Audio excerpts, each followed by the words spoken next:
All right, guys, windy day on the range. I'm sure you can hear it in the mic. Steady 10-mile-an-hour breeze at the minimum, right? And then we get these 20 to 30-mile-an-hour gusts every, I don't know, a couple times every minute. I'm at 200 yards. You can see on the berm I've got a assortment of steel up there. And I'm going to see if I can make some hits on this steel with this guy, a 22 LR pistol. Got a can on there so that you guys will be able to hear the steel ring, but you know, with the wind there, I'll also just call the hits when I know that I've made them too.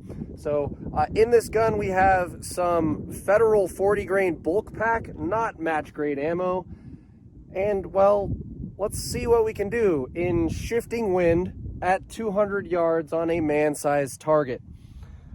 Now, the effect of the wind, the primary effect of wind on shooting is the wind on the shooter.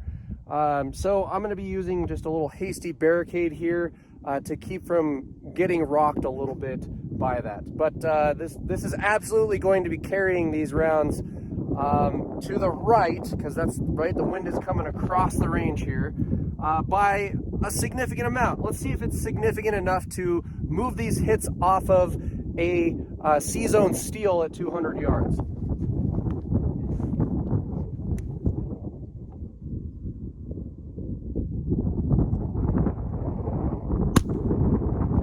Hit.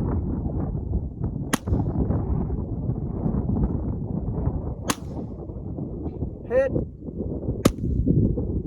Hit. Hit. Hit. Wind is changing now. Hit, hit, hit, hit, wind has died down again. Hit, hit, hit,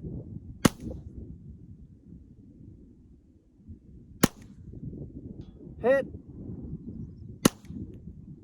hit, hit, hit, hit. You guys get the point, right? Shifting winds, 200 yards, 22 LR. Now let me ask you something.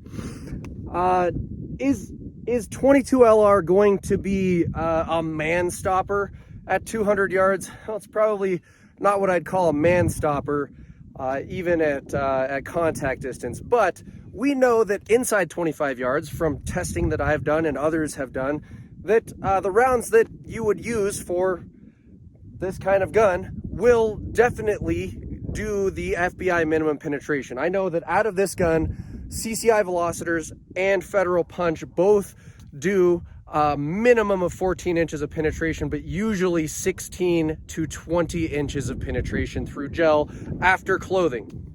Now at this distance, that round has not lost a whole lot of velocity. I estimate, just by velocity of, you know, ballistic calculations and whatever, the velocity loss at 200 yards, comparing that to data that we have on shorter pistol barrels shooting these rounds at that velocity, that we're still getting at least 10 inches of penetration through heavy clothing at 200 yards with this gun. So 10 inches of penetration will still reach vitals many times, right? You know, I am not 10 inches thick. That 12-inch minimum that the FBI wants is considering a round traveling through an arm long ways across a chest, trying to reach the center of a torso to hit vitals there. Worst case scenario, right? Now, at 200 yards, I get a little bit more leeway, because if I hit anywhere on a bad guy at 200 yards, that bad guy is significantly diminished, right? How hard is it to hit a target at 200 yards with a little bit of a breeze? It's not easy for most shooters, flat out. Now imagine trying to hit that same target after you've been shot and you're leaking anywhere, right? I see guys come out here and they can hit these these shots at 200, you know, offhand all day long. Well, I'll say not all day long. They can hit it offhand for the first 2 hours of training. And then after a little bit of fatigue sets in, they can't hit shit. So if a little bit of fatigue, a little bit of mental diminishment can rob most good shooters of the ability to make hits at this distance, imagine what a small gunshot wound would do to your ability to make a hit at this distance. Yeah, guys, just something to think about.